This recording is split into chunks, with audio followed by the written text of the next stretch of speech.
All right. And good day. And welcome everyone to today's session of Truly Foundation and A Course in Miracles with your host, your guide, your coach, your friend, your brother, yourself, Oliver Blue. And I am delighted to be here on this beautiful spring day. Oh my God, life is so amazing. Life is so wonderful. Life is so real. And I am so happy and grateful on this day, in this moment, to be sitting in this place, on this platform, sharing with all humanity the truth that is true always. And here at Truly Foundation, our foundational message is truly the real you loves you because the real you is love. And so I thank you for being here. If you're here hearing this live or even the replay, it does not matter. The only thing that matters is your unfolding. The only thing that matters is your awakening, your enlightenment, your discovery of the one self that we all share with our Creator. That's the only thing that matters. All the other things we get involved with because of our choices, because of our decisions, it's like recess. It's like, you remember when we were in school and we would take recess. And in recess, we did all kind of things, whatever we wanted. But once class was back in, we became what? Focused. We became conscious. We became centered on learning, on expanding, on study. And so in this hour that we're going to be together here today, we're in session. Class is in session. And I'm delighted to be not only a teacher, but I'm delighted to be a student because I am a student and a teacher. We all are. We all are students in teaching or in teachers. We're all teaching something. Your life is teaching something. Your life is a textbook. And people are reading your book. You're reading your book. Do you like the book that you have authored? Do you like the book that you are the editor of? You are the author, you're the editor, you're the writer, you're the reader.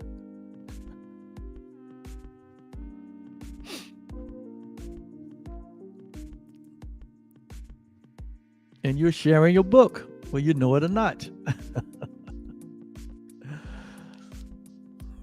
Do you like the book that you're writing? Your life is a book. Your life is a lesson. And if it's not to your liking, the good news is what? We can change it in an instant. We can make a different decision. And in that decision, all of the resources that's available to us to make the change come flooding into our present to help us make that change. And that's one reason we've been going through these 300 and plus workbook lessons, so that we can rewrite our book. And in the rewriting of our book, or in the rewriting of our lives, we have now discovered that we only want our life to be written in truth, based on a true identity, based on a reality of our true self, based on a reality of our oneness with life, that our oneness with the one source, our oneness with each other. We want our rewrite to be based on the truth that is true always.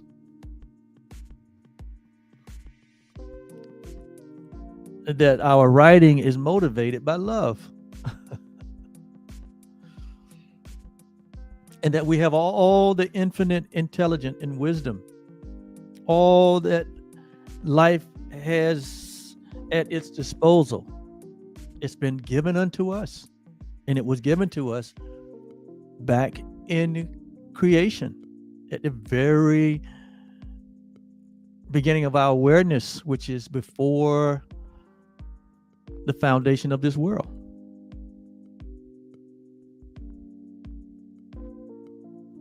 And so, like the Apostle Paul said in Corinthians, that we are written epistles.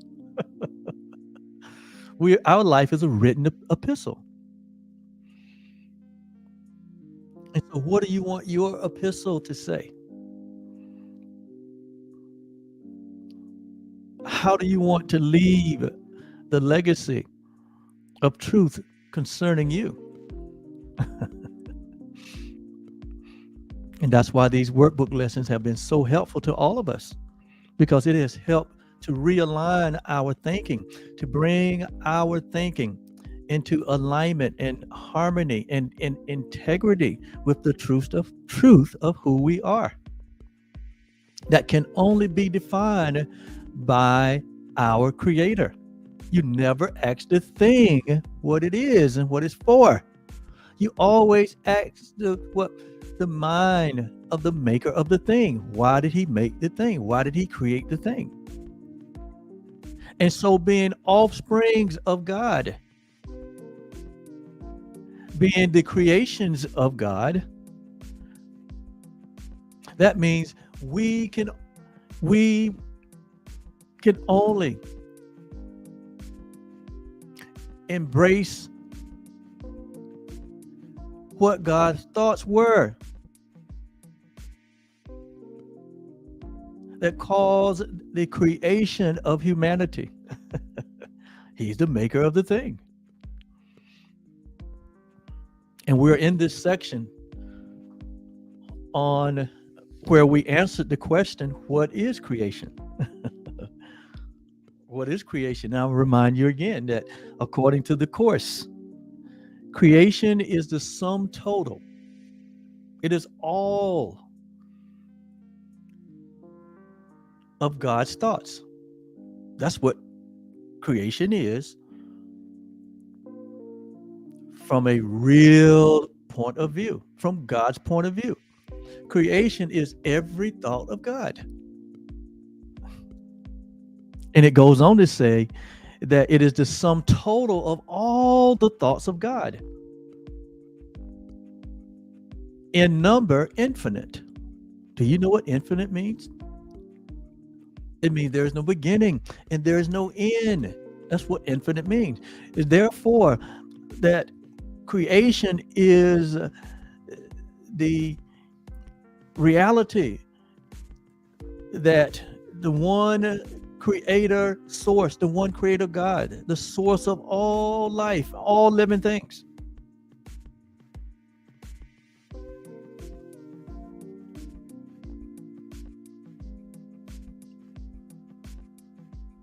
has endless thoughts. Endless. That's why it boggles my mind when people think that God has spoken and God is no longer speaking. God has thought and God is no longer thinking. That God has been contained in a book. that God has been contained in a religion or in a nation or in a race or in a gender or in a party. God has been contained. God is committed only to one team,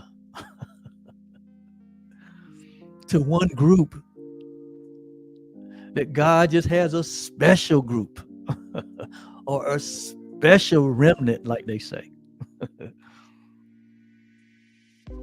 It boggles my mind that a God that has endless thoughts can be brought down to the level of humanity. And we can say, here it is. This is it. But that's what we do. That's what we do. When we say that God is here or there or for this or that, and this is it. Our club is it. Our group is it. Our way is it. Our path is it. Our team is it. Our city. Our race.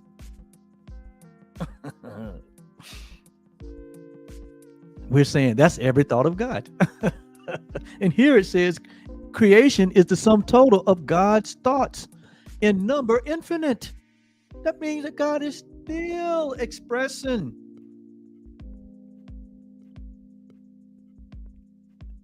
It's boundless nature. There is no bounds to reality. There is no bounds to love.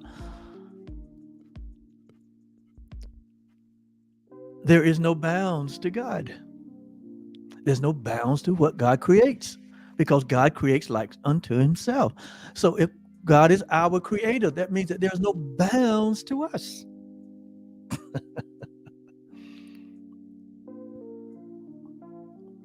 There's no end to us. There's no beginning to us. Because if God's thoughts are infinite, that means that there's no beginning and there's no end. And that's why I love anything that expresses the reality. That's why I love metaphysics. I love to go beyond the physical. I like to go beyond the limitations of this world. I like to go beyond what has been. I like to go beyond the form. I like to go to the mind. I like to go to the source. Because effects can get us stuck. Things can get us stuck. Ideas can get us stuck.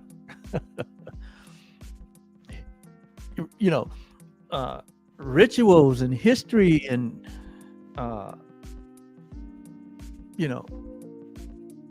all these things can get us stuck. Limitation.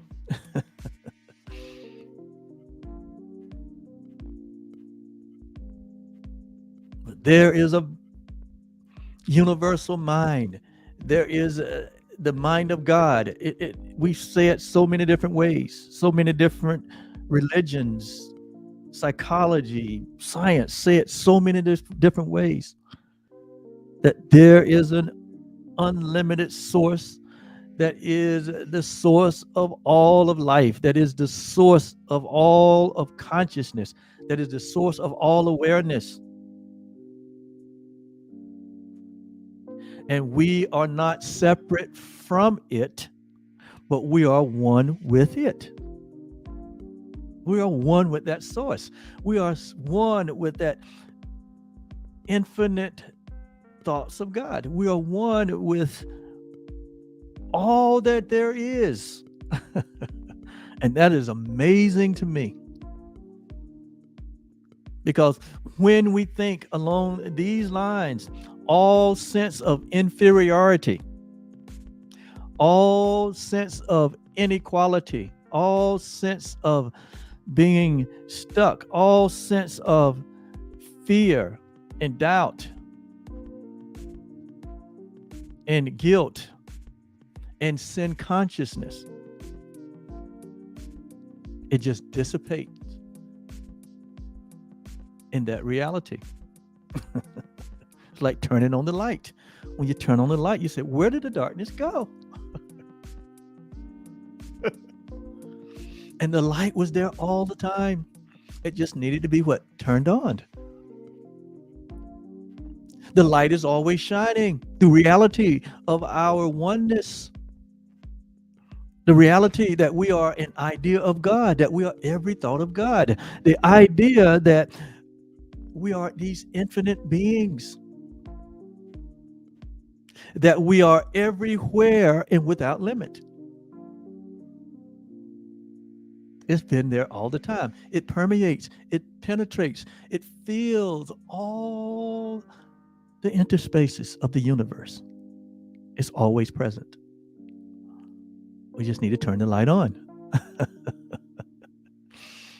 And so that's what these courses are designed for. That's what Truly Foundation, that's what we're here for. To turn on the light of our reality. To turn on the light of our divinity. To turn on the light of our oneness with each other and with our Creator. Not as something separate. Not as something limited. Not as something that has a beginning and an end. Not as something that is born and dies. Not as something that comes and goes. But as something that is pure and that is always present. It always has been present. It always will be present. It is the only reality there is, and that is love. It is the source of everything. God is love. And everything that is born of God, what is born of love, as the writer John says in 1 John. So because you know that you exist, I am here to declare that you are born of love. And there is no beginning to you, and there is no end to you. And that is amazing. Because you ask yourself, how did I make this happen? How did I inherit all of this? How is it that, like the angel said, what is man that thou art so mindful of him? That you have bestowed upon humanity the glory and the honor that comes from God only. What is this about this man that you have created? You love him endlessly. What kind of love is this? And so this is where we find ourselves, whether we know it or not. Not knowing means that we just have the light turned off. To know this, or to be awakened or enlightened to this reality of who we really are, is to have the light turned on. And that's what our elder brother Jesus was encouraging us to do. By saying, ye are the light of the world. That we are the light of the world. When he said the kingdom of God is not outside of you. The kingdom of God is not something to be observed with the naked eye. He said, but the kingdom of God is you.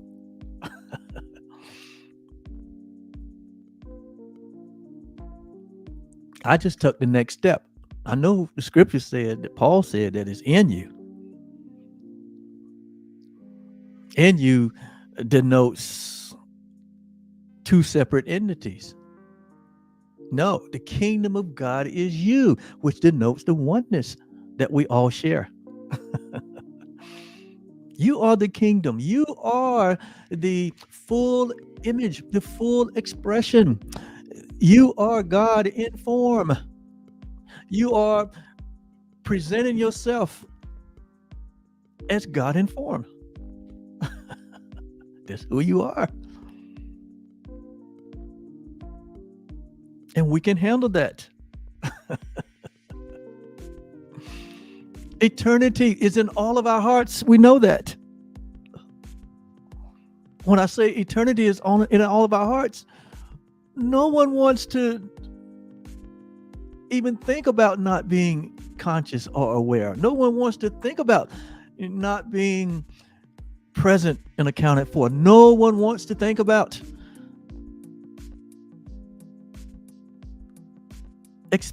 being expired, meaning coming to an end.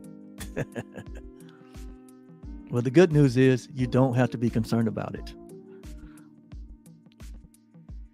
Because as long as the source of life continues, will be as long as you continue.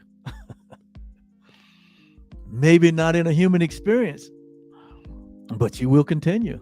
I guarantee you that.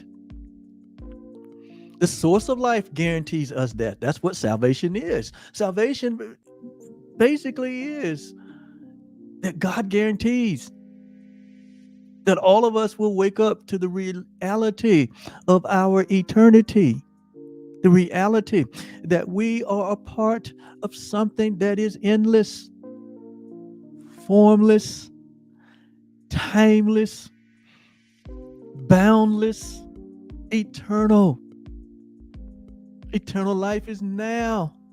It's not something that you will get later, but eternal life is what you've always been. This is the truth that is true always. Jesus said, this is the truth that will set you free. And the experience of that truth is the knowing of it. It's the acceptance of it. It is the surrendering to it. It is the full giving yourself over to it and having only your allegiance to this reality.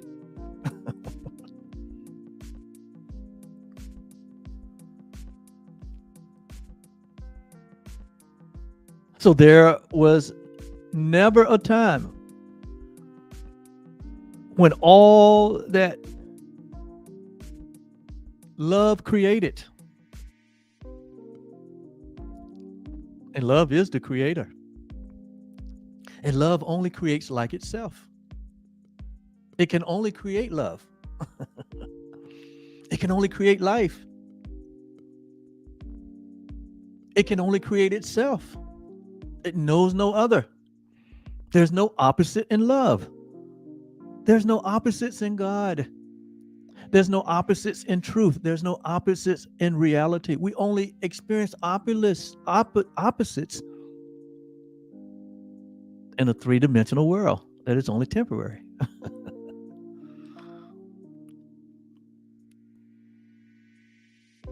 It was the opposite. It was this idea of an opposite that caused all of us collectively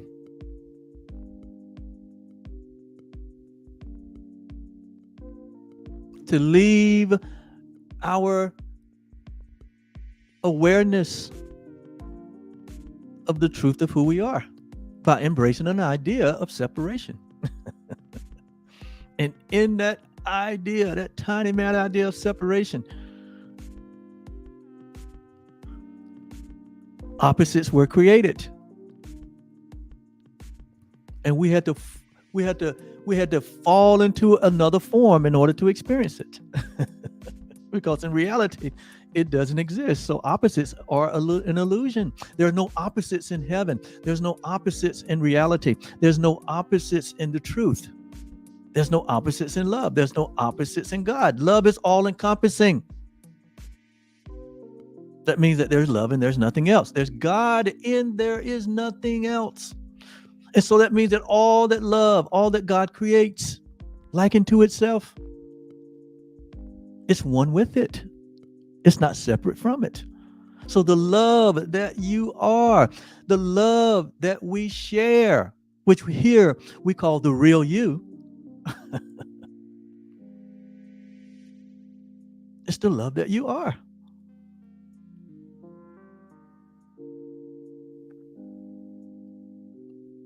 And so in reality, you are love. All humanity is love. All the creation is love.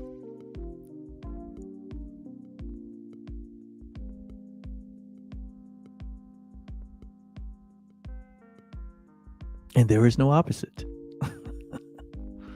So what we experience in our human experience as opposites is only a temporary play with illusions.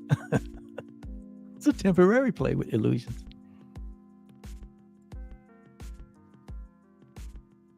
And there comes a time where what? We get tired of playing the game of separation.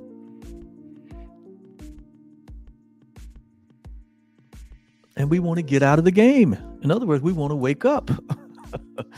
We want to go back home. That yearning within us to be back into that place of oneness, the place of innocence and wholeness and completeness.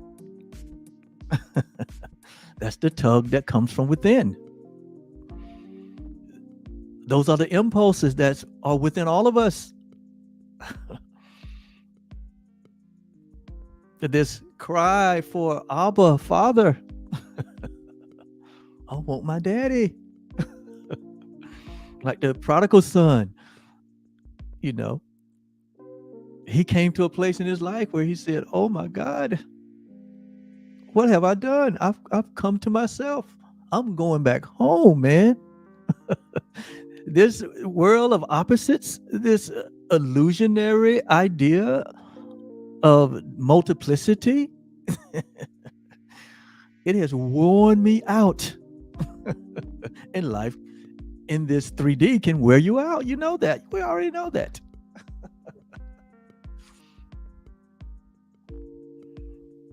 In the moment that we make that decision, guess what?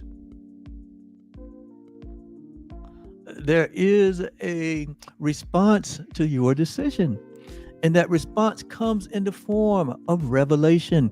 It comes in the form of expanded awareness.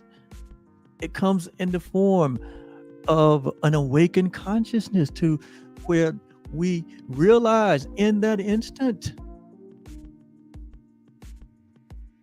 that it was only a dream. It was only an illusion. It was only a vain imagining. It was only an hallucination. But that in reality, we remain as God created us. We remain as the very identity that God is, that love is.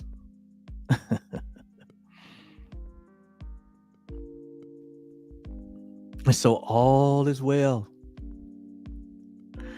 So that the return is an instant. We realize that we remain as God created us. We remain in the heart of God right now.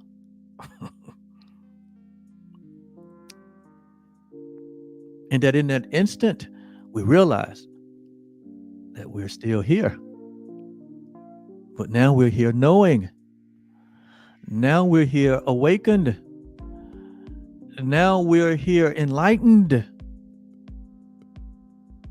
Now we're here. And we see a different world. We see all things as the one thing. We begin to see every thought of God is love only.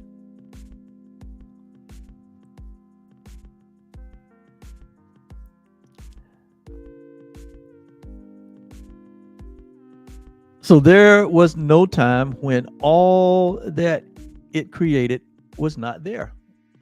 Love has always been here. You've never been separate from love. You've never been separate from God. It says, nor will there be a time when anything that it creates can suffer any loss. So that what you thought you have lost, time, your mind,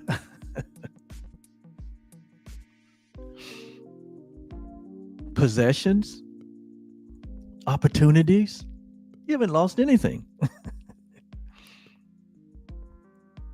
It's impossible for you to lose anything. That's what Jesus meant when he said, all that you have given unto me, I've lost none. Because he was awakened in the dream. And when you wake up in the dream, you come to the conclusion that there's nothing been lost. How can you lose an illusion? How can you lose a falsehood? In fact, you want to. And that's where we're going to get into our lesson today, where it talks about sacrifice. But we're going to talk about sacrifice in a way that you probably have not entertained the idea. And it's going to bless you.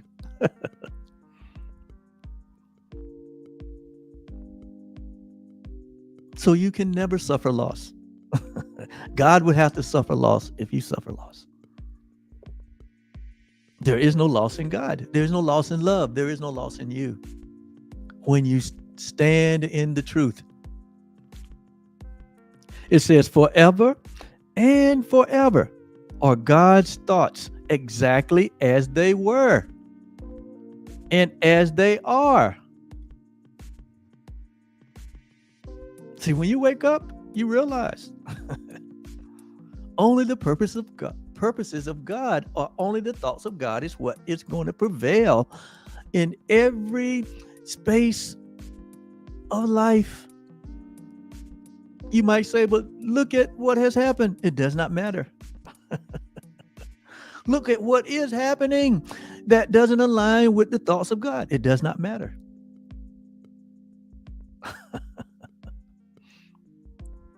Doesn't matter what's happening. That's not in alignment. I can tell you this, none of it is happening outside of reality. Because there's nothing outside of reality. It is that which is real, and there's nothing else. That which is unreal, it does not exist according to the Course. Therein lies the peace of God. When we can enter into the peace of God, when we embrace the reality, that reality cannot be threatened, that your life, your existence, your oneness with God and with each other, it cannot be threatened in reality. In a dream or a fantasy or play, you can create any scenario you want, but doesn't make it real. And it will not last if it's not reality. If it's not the thought of God, it will not prevail. So we can relax and have peace, knowing that only the purposes, only the thoughts of God, only love will prevail.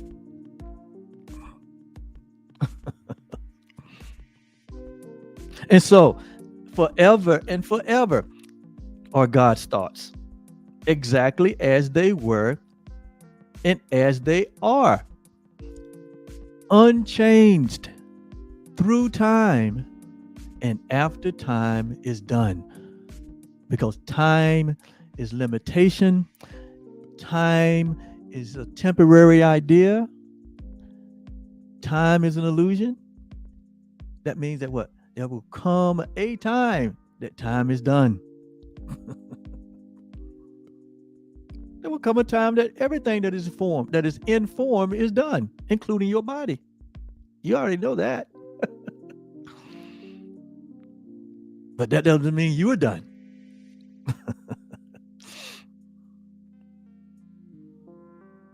I like Jeremiah.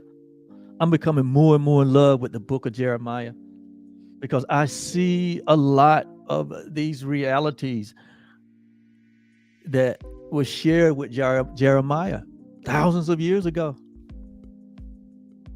And he couldn't really comprehend what God was saying to him.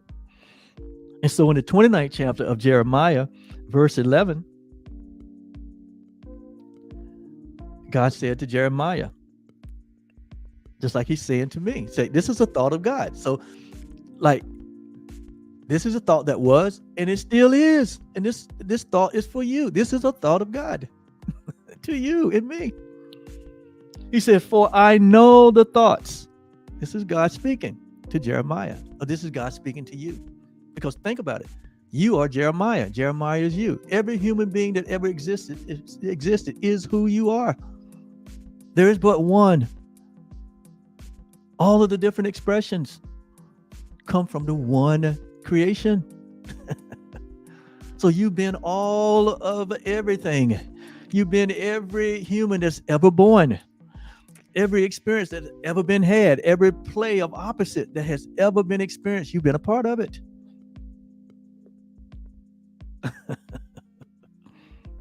So what you have seen and observed, on whatever level you've seen it and observed it, you've been that. You've been that. So here, God is expressing and saying to us here in 2023, for I know the thoughts that I have or that I think towards you. Love knows what he thinks. Love is not confused. Love is not the author of confusion. God is not the author of confusion.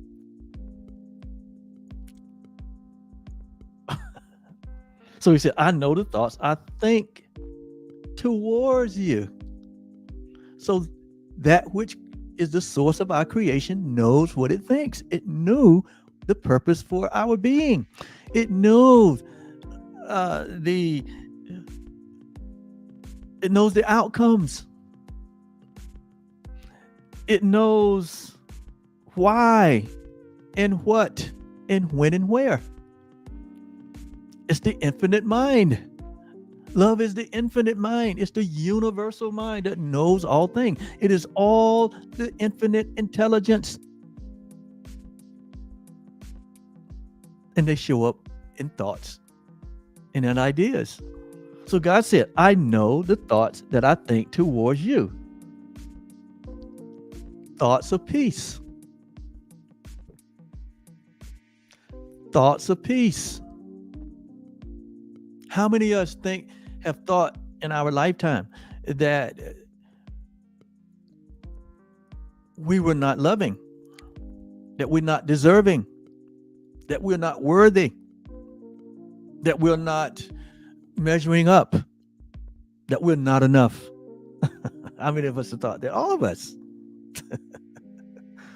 How many of us thought that we were separate, that God is up there or out there somewhere and we're over here hiding from God? Like Adam did. Adam said, I hid, I was afraid. So where did that come from? That tiny mad idea. And all the time, love is saying what? I know the thoughts I think towards you. It is only thoughts of peace. That's why we desire what? People say, oh, I desire the peace of God. I wish I had the peace of God. Well, the peace of God has been placed in all of us. And to access the peace is to let go of everything that is false concerning you and me and all humanity. That means that we have to be willing to sacrifice every false idea about ourselves. Regardless of how we got there, regardless of how we learned it, regardless of how we were conditioned to it, regardless of who told us, regardless of what history has said, regardless of what has been written, regardless of what the culture says, regardless of what our parents say, regardless of what the president say,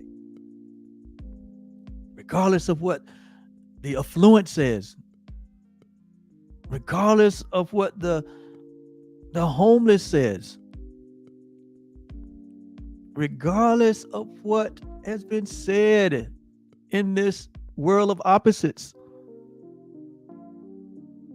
we have to be willing to let it all go. We have to be willing to let it all go. The love that you desire, the peace that you desire to have a direct experience of, lies just beyond your release of everything and your giving of everything to the only thing that is real, which is love. That's what love, that is what love requires. That there is nothing else. That's how you experience it here and now. by welcoming and embracing and accepting the reality that there is love and there is nothing else, that God is, that there is nothing else. And so, if that is true, then I am love. I am loving. I am lovable. That's the experience. And so, thoughts of peace only, and not of evil, not of fear, not of limitation, not of separation, not of enoughness, not of sin consciousness and guilt and fear. These are not the thoughts of God towards us. Where do they come from?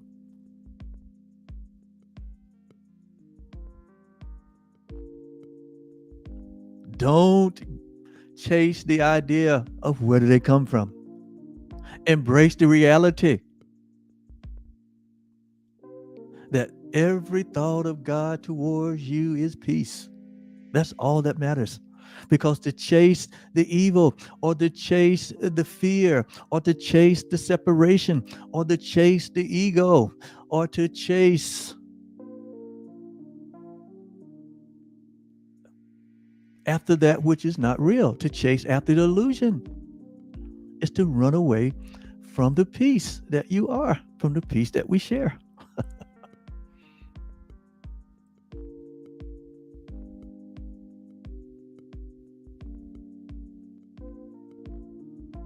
So peace only. Why? To give you an expected end. There's an expectation that every thought of God has about you. There is a coming attraction.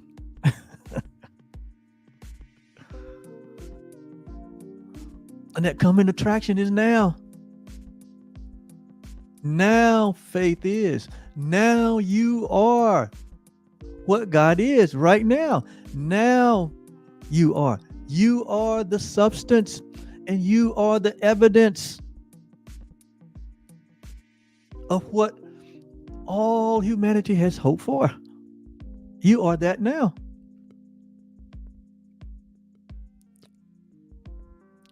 Now is all there is. This present moment is all there is. There is no past. There is no future. They're all illusions. There's only the now moment where there's fullness of joy and pleasures forevermore. They are right now present. And you are it. I am it. And all humanity, all living things are it right now. This is every thought of God. And so God told Jeremiah many thousands of years ago that I know the thoughts that I think towards you. I know you may be thinking differently. I know the world may be thinking differently. But I know the thoughts that I think, and they're only a peace to bring you to an expected end. There is an expectation in creation before the foundation of the world that God had as a reason and a purpose and a motive for our creation. And that expectation will not be denied. It's called salvation. You will awaken at some point of your decision to the reality and the truth of your identity.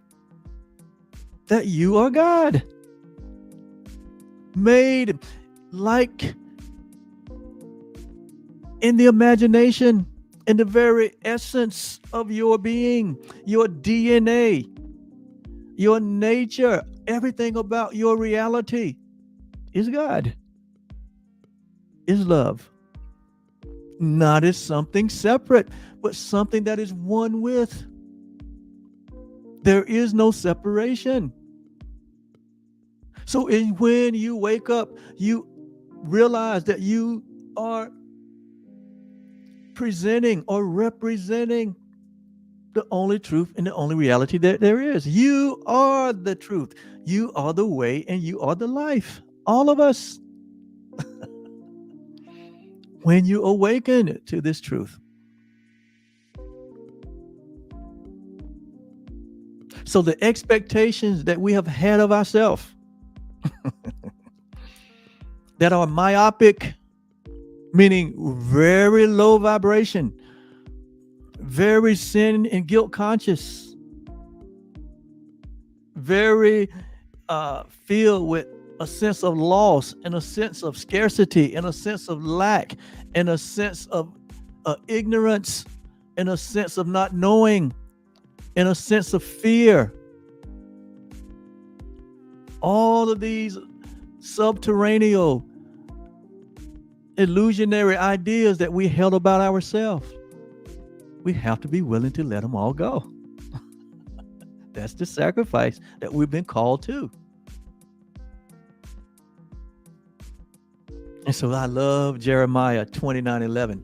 You ought to meditate on that for a little bit.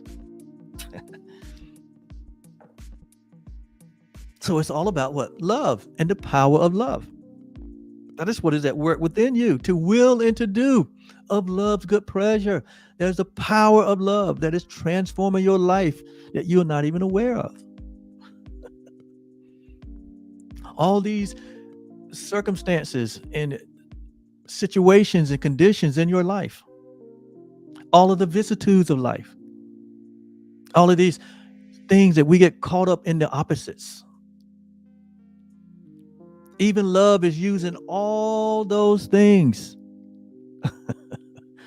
Every relationship, every desire, every failure that you think you have, every loss you think you have experienced, every single solitary experience that you have had in life, your life past, and every path is different. No two paths are the same. No two people's experiences are the same. No two lives are the same, in the sense that every one of us represent a path away from reality. And God, in love, in his wisdom, knowing that theirs is not the expected end, finds a way miraculously to take your individual life, your individual path, all of the vicissitudes in your life, every experience that you've ever had in your life.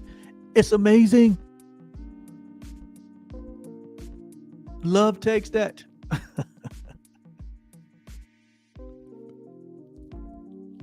and turns it into the love that it always was. I can't explain it. There's an expected end for all of us, and love never fails. God never fails. So the guarantee is that all of us will eventually wake up to the truth. That's what salvation is. God, when he could swear by no greater, he swore by himself. When he could find nothing, when love could not find anything else, because there is nothing else, he said he swore by himself that blessing, he has blessed his creation. And to be blessed by love is to have an expectation that everything that love is shall prevail. So there's no real worries, man, like they said. All things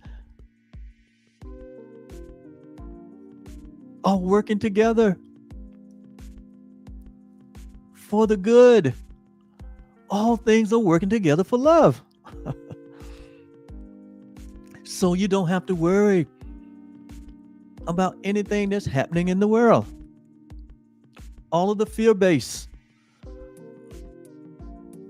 all of the false prophets,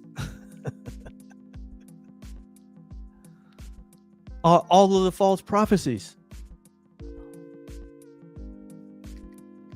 Love is using all of that to work together for our good. What is the good? The expectation of our reality, that we come to know who we are, that we realize that we remain as God created us, that we remain in the heart of God, in the heart of love.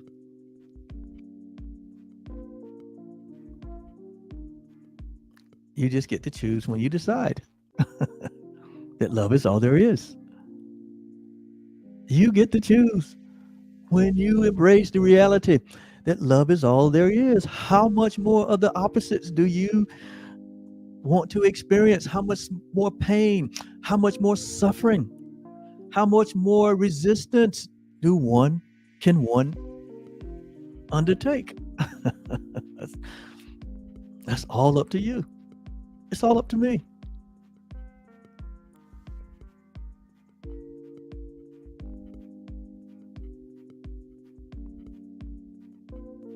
So what is love? I'm I'm reading from the book The Master Teacher Within by James Twyman, one of my beloved guru teachers. You may want to get this book.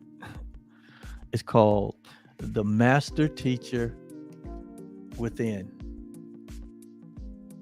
See there?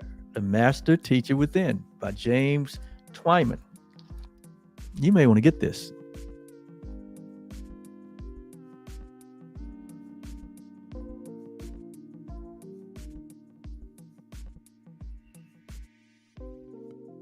He says the power of love is what's really at work here. He said that it is clear that that we're all reaching towards the experience of love, and that is so true. Though we usually do it very clumsily. We're clumsy where love is concerned. You know, when something is clumsy, right? We fall all over it. We can't hold on to it. He said, but we're all reaching towards the experience of love. Why? Because that's just who we are. We all are reaching towards the experience of ourselves. Because we are love. And that's so true. Clumsy we may be. And it says that we all want to know and comprehend the essence of love and our longing for love. We want to experience ourselves as one with the source of all of this love. That is the call of our hearts, to experience ourselves with the call, with the oneness, with the source of all love.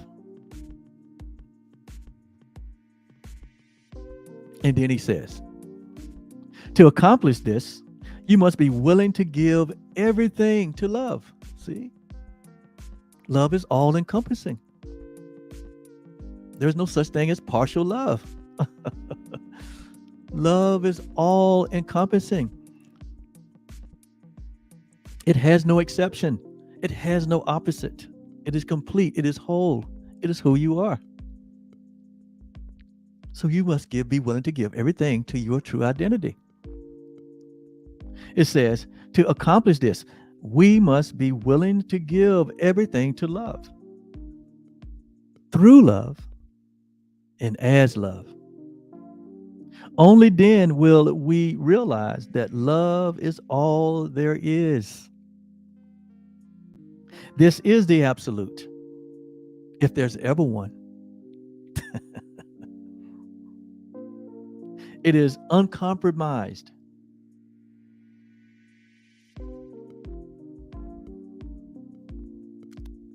The absolute of love is uncompromised. This uncompromised lesson is the reason that we're here, to learn that love is all there is.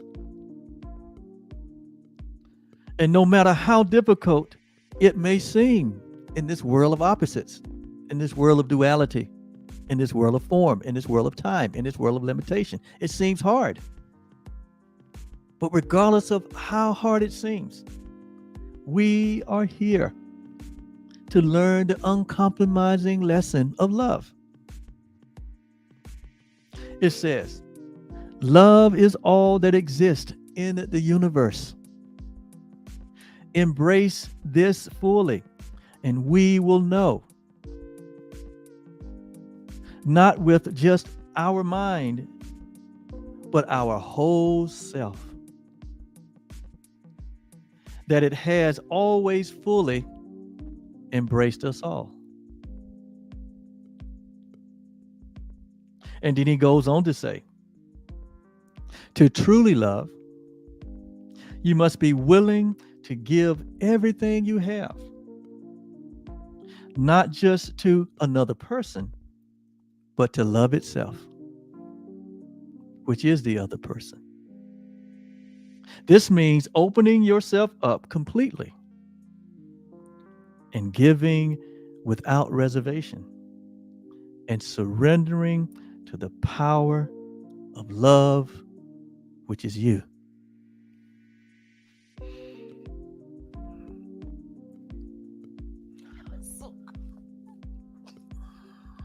See the power of love and what it will do? And so to get over into our lesson, because we have laid a loving foundation, the lesson becomes easy now. Workbook lesson 323 out of A Course in Miracles. The idea for today is, I gladly make the sacrifice of fear. Fear represents opposites. And there are no opposites in love. So fear represents an illusion. And so in reality, in heaven, there is no such thing as sacrifice. I know we are huge on the word sacrifice in this world, to the point that we believe that it is sacrifice that is what is required, or what was required. And so we have a whole history of what? Killing innocent life because we believed out of fear that it was required when it was never required. Why? Why? Because love is never what? Love has never been broken. Love has never been broken. Love has never been lost. God has never been broken. God has never been lost. You have never been broken. In reality, you have never been lost. You only dreamed of it. We only imagined it.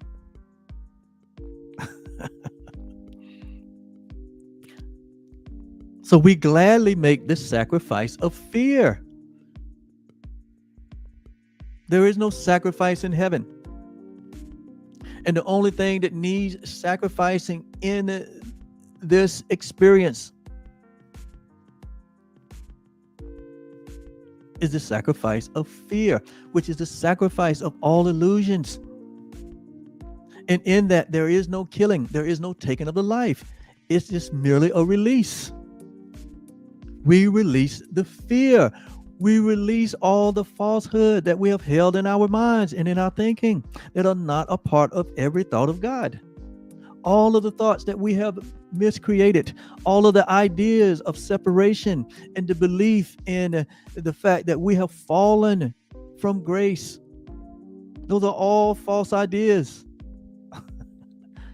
that we engaged in out of fear. The fear of death,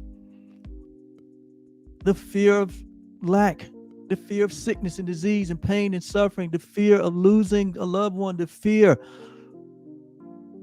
of the government and all these institutions falling, the fear of them things that we have believed in not being there for us anymore. They're gonna fall because they're not real. That is just what needs to be sacrificed. An insane thought system is what needs to be sacrificed. An ego idea of separation, it needs to be sacrificed. It needs to be let go. Every credence that we have ever given over to anything other than love, it needs to be sacrificed. And so we gladly give it up today. We do it gladly. Now that we've heard and know the truth, we give it up gladly. If it's not of love, we give it up gladly. We give up the idea of racism, inequality, superiority. You see, where all of these ideas are ideas of fear. The idea that you're separate from your brother, from your neighbor. The idea that you're different from your brother and from your neighbor. The idea of judgment, we give it up. The idea of holding a grievance, the idea of unforgiveness, we give it up. Why? Because that is what keeps us from the thought of peace. That is what keeps us from what Jesus called the abundant life, life more abundantly. It only takes a slight adjustment in our thinking. It only takes the miracle of a shift in our perception to let go all that we have learned that is not the thoughts of love, and to embrace love only. For love, as we have seen, that's the only thing that exists. To fold up the game of opposites and put it back neatly in the box that it came in, the illusionary box, and to simply let it go. It's just that easy. In a moment, in an instant. That is the miracle. Our shift in perception. Our letting go of the mind that we made and embracing the mind of Christ. Every thought of God. Embracing our reality and our oneness and our equality with the only thing that exists, and that is love. To let go every self-image, every vain imagination that we have held about ourselves and all humanity in this world, and simply let it go. On the other side of letting it go is the pure presence, is the pure wholeness, is the absolute splendor and direct experience of yourself as love. That you will be able to see clearly that love is everywhere. It's always shining. It's always shining because it's always shining as you.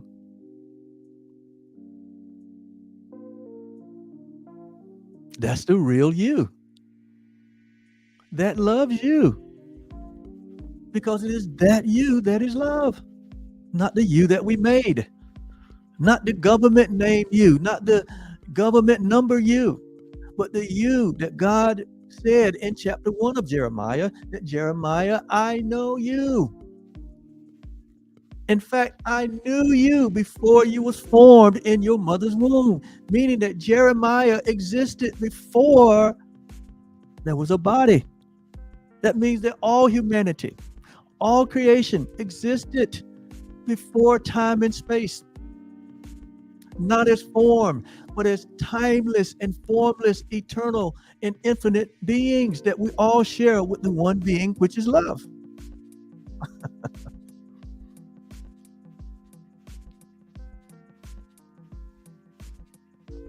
How sweet it is to be loved by love. That's why Jesus said, love yourself. Love your neighbor as yourself, because your neighbor is yourself. Love, love. When it means to love God, it means love, love, because that is all there is. To love anything else is to love an illusion. To love an opposite. To love fear. To love separation. To love specialness. To love to kill and to steal and destroy.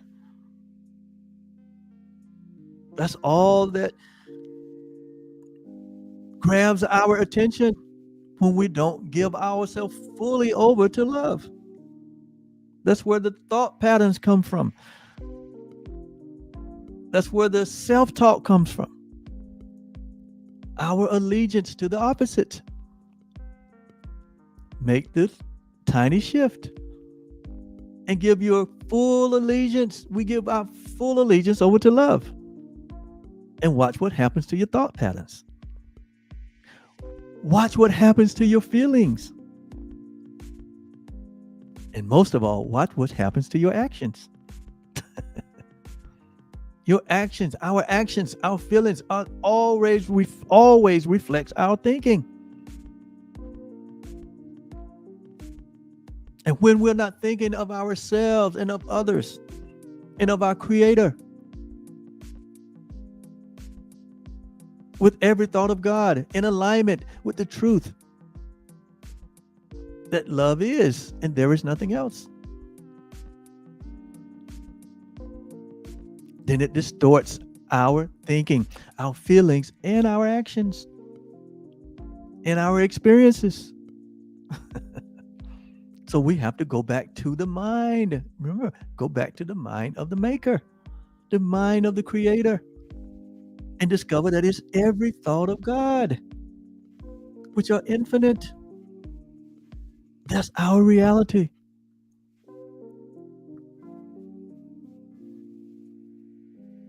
And so, here is the only sacrifice that love asks of its beloved, which is us. This is the only sacrifice that is asked of us. If there's such a thing as sacrifice. Only in this three-dimensional world, there's no such idea as sacrifice in reality. But since we've found ourselves in unreality, there's a need for what? There's a need for what? Sacrifice. There's a need for forgiveness only here in heaven. There's no need to forgive. When you wake up to the truth of your reality, you realize there's no need for forgiveness because nothing really happened. It's all a forest. So ask ourselves. So we ask ourselves to give up all suffering, to sacrifice all suffering. We thought we've suffered. In reality, we haven't suffered. We will only sleep, dreaming of suffering. And so we ask ourselves to give up or to sacrifice suffering, to sacrifice all sense of loss and sadness, because there's been no loss and there's been no sadness, only in a dream.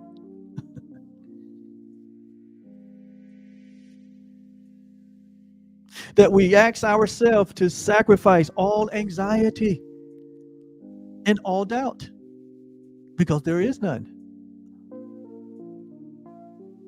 It was only an experience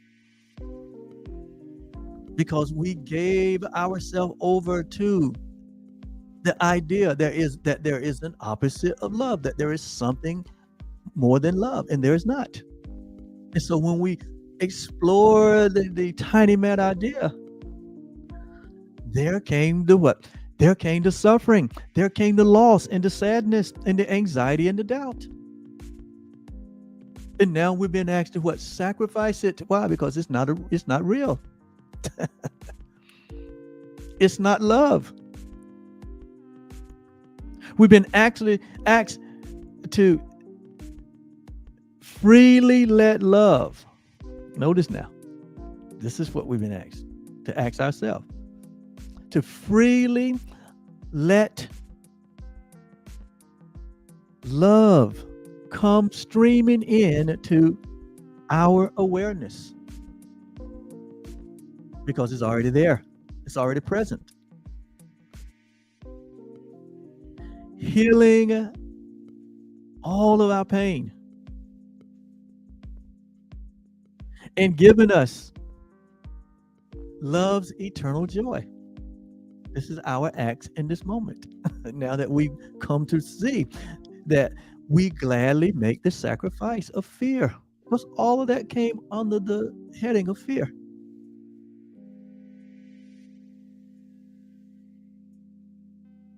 And God is not the author of fear. Why? Because fear has torment, as John says.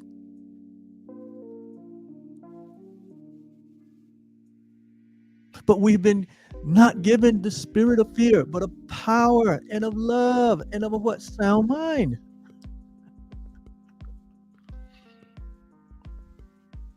And so we sacrifice fear gladly. We sacrifice the illusion gladly. That which is unreal, we sacrifice it gladly. All that appears to be opposite, we sacrifice it what? Gladly. We let it go. For eternal joy, for our healing, for our restoration, for the return of our sanity, for the knowing of ourselves. Such is the sacrifice that God or that love is asking of us. And one that we gladly make. I gladly make the sacrifice. When I came to the awareness of this, that I was doing it to myself, and it started in my wrong thinking, my false belief about myself, the self-image I was holding about myself, that was not the truth of who I was. I gladly sacrificed that falsehood and asked for the peace of God, to ask for the joy to come streaming into my consciousness, into my awareness. And it continues to do that day by day, moment by moment.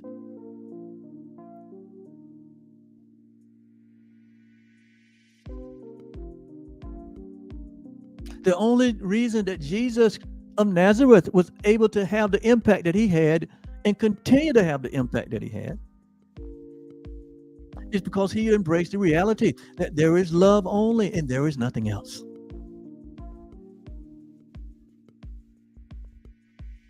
So he's acquainted with being human. He's acquainted with being bombarded with all of the conditioning, bombarded with all the history, all the tradition, all the culture, all of the false teachings and the false ideas that has been passed down from generation to generation. He felt the resistance. He even had to take himself into the wilderness and once and for all settle with himself that, hey, no, there's love only. Get thee behind me, all the opposites. And when he did that, the story said he came out with power. When he held that thought of love only, that was the power of God. That was the power of love, able to heal all things, able to redeem all humanity. Oh my God. So now it's our turn to be the saviors of the world. Now it's our turn to be the light of the world by holding the one idea that love is and there is nothing else. And I am that. And you are that. It is just that simple. It's not complicated at all. We're the one that has complicated life. We're the one that have caused all the pain and suffering in life. We did it to ourselves by not knowing, but now we know. The revelation is here.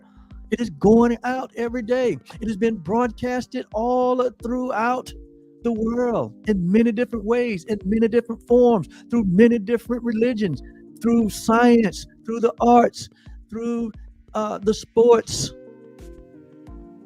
Every arena of life, people are waking up to the truth of who they are. And we think it has to be one way or one form or one religion. That's insanity. And some of us are holding on to that idea, and we're holding on to pain and suffering. We're wondering where God is, where love is. I've been serving, I've been doing this.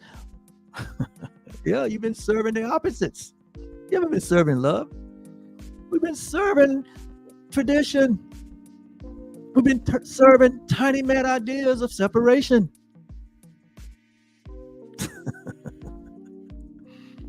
No, to serve love only is to embrace that you are love, that you are the very presence of God, that you are the very innocent, blameless, unchangeable, unalterable person of God right here and right now.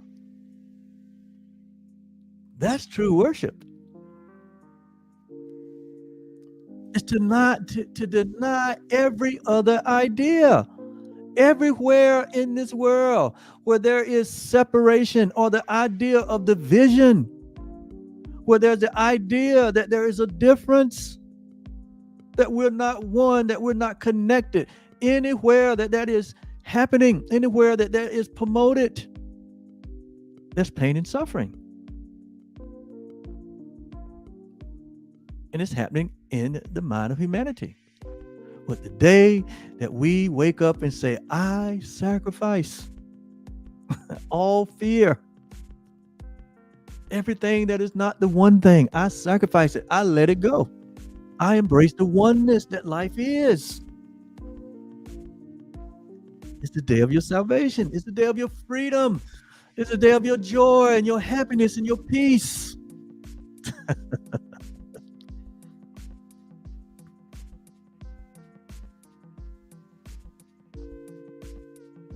Such is the sacrifice that we are asked to make, and the one that we gladly make.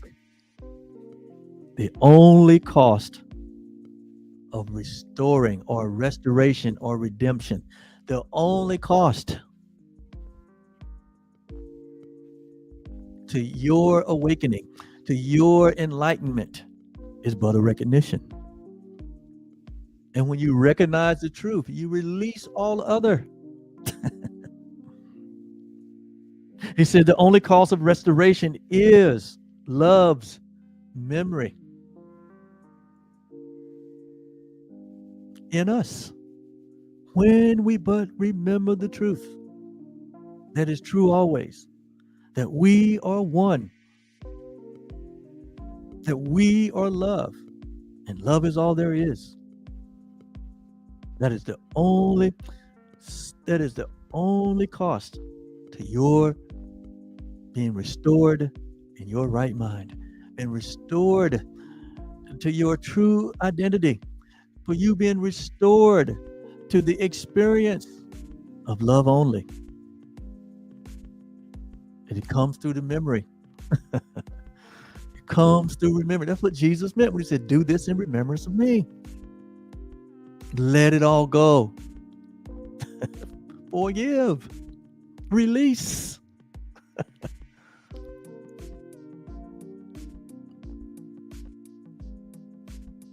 He said, this is the salvation of the world. So when you wake up, the entire world wakes up. Why? Because you understand that there is only love. So there's nothing to judge.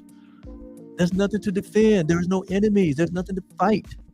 There is no fight. There's only love.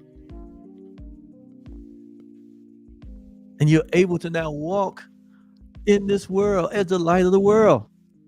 And look past all the foolishness, look past all the illusions, and see only love, to see a different world, to see only one.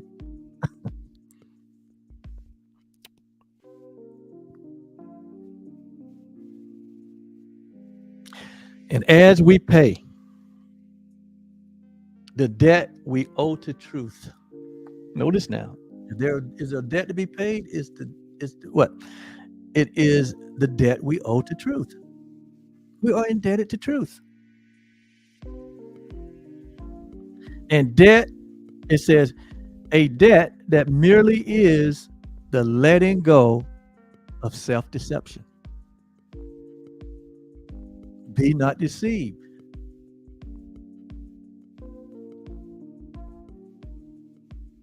God is not mocked. Wherever your allegiance, that's what you're going to experience. That's what that scripture means. Wherever your allegiance is to, that is what you're going to experience.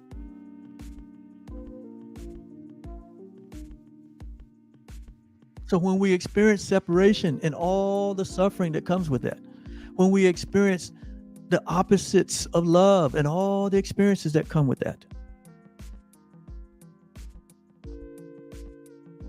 it's only because that's where our allegiance is to. That's where we've given our credence to. That's where we've given our heart to. Out of the abundance of the heart, see? The issues of life, the experiences of life. And we've all been called home. We've all been saying, let it go. There's nothing but love. And the moment that we do that is the moment that out of the issues of our life, we experience love only. It's just that simple. No one can stop you from that decision. No one can stop you from embracing your true self, your authentic self, your divine, sinless, guiltless, innocent, whole, and complete, and infinite and divine self. No one can stop that. Not even the government. Not even religion. Not even science. Not even the arts. Not even the entertainment community or sports. No facet of life in this dimension of the world can stop your becoming, stop your awareness of the truth of who you are. Paul said it this way: no height nor depth, no things present, nor things to come can separate you from the love that you are, from the love that you share. Absolutely, positively nothing. And the good news is everything in life is working for your awakening, as bad as it might seem, as difficult as it might seem. Every single solitary experience in your life is working towards your awakening. Even listening to me.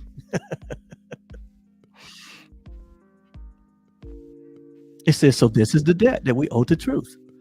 A debt that merely is the letting go of our own self-deception and of images we worshiped falsely. Every false image that we have worshiped falsely, where love was not the thing that we worship. Truth returns to us in wholeness and in joy. Where there is joy, where there is peace, where there is the pure presence, that's the fullness of joy. Are you experiencing the joy of yourself? The joy of love? That only is an indication that we're still holding on to some false ideas, some falsities. We're still worshiping the opposites, which doesn't exist. We're still in some level of self-deception. But that's not a bad word. It's good to know that I've been in self-deception. And who wants to be in self-deception? When the awareness of that comes, we let it go. It's just that simple. I thought this way. I understand that it's only this way. I let that way go. Because there's only one way, and that's love. There's only one way in life, and that is love. There's no other way. We are deceived no longer through our awareness and through our decision and through our taking action on our awareness and our decision. Love has now returned to our awareness. That's where it exists. It doesn't exist in a form. It exists in our awareness. The forms are neutral. They have no power. Everything in form has no power in and of itself. It is what humanity does with the form. And when we live from a place of love, all the form is good. Because we use it for the good, for that which is acceptable, which is that which is the perfect will of love. You got it? And we are at peace again.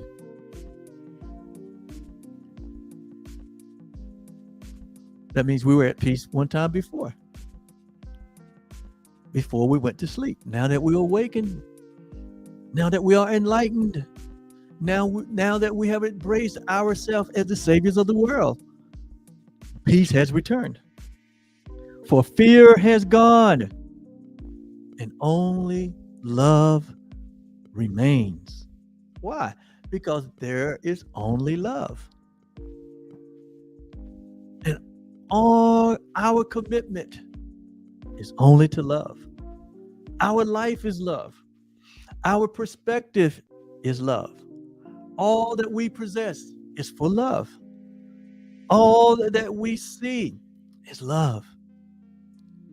All that we know is love. All that we share is the love that we are.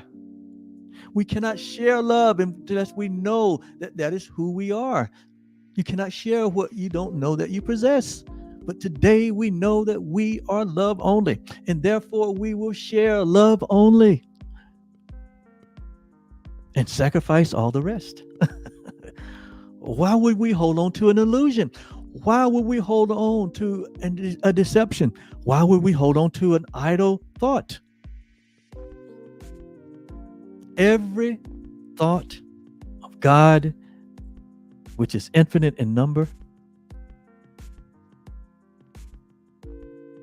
is our every thought.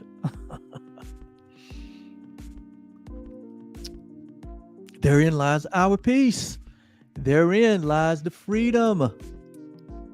Therein lies our joy and our fulfillment that is endless and boundless. Therein lies the life that we all share.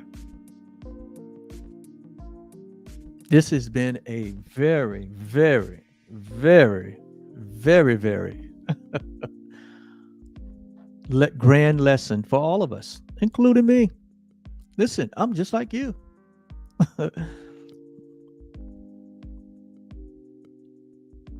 I don't want to be clumsy no more where love is concerned. I'm just like you. I'm learning. I'm expanding. I'm growing. It's never ending. So stay with me. This is what we do here at Truly Foundation.